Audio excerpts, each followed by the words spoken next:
Aujourd'hui, ses camarades réclament l'ouverture d'une enquête sur son décès. Ils continuent également de dénoncer leur situation. C'est un reportage de Jean-Marie Lemaire et Léa-Lisa Westerhoff. Ils le portent à bout de bras.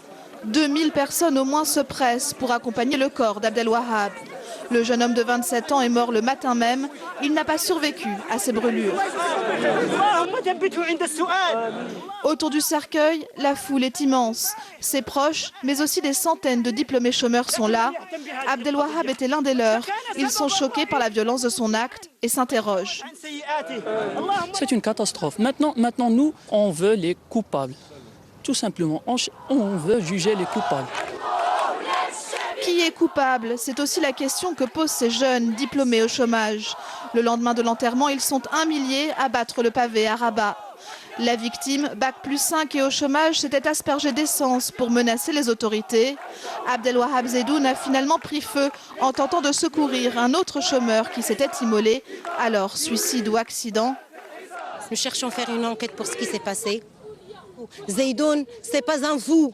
C'est pas un fou, c'est un cadre supérieur. Nous voulons chercher la dignité.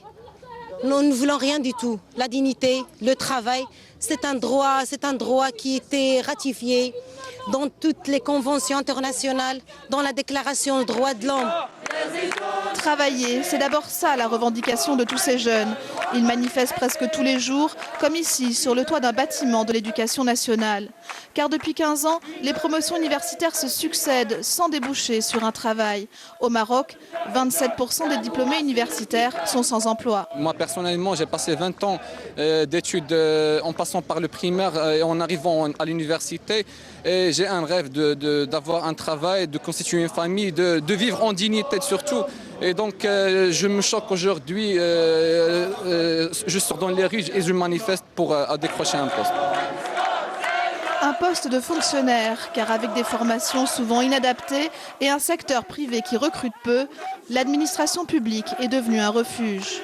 Pour obtenir gain de cause, les diplômés chômeurs enchaînent chaque jour manifestations et confrontations avec les forces de l'ordre.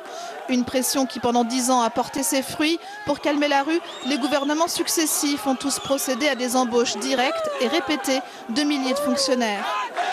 Après le décès d'Abdelwahab, quelle sera la réponse du tout nouveau gouvernement islamiste à cette question difficile?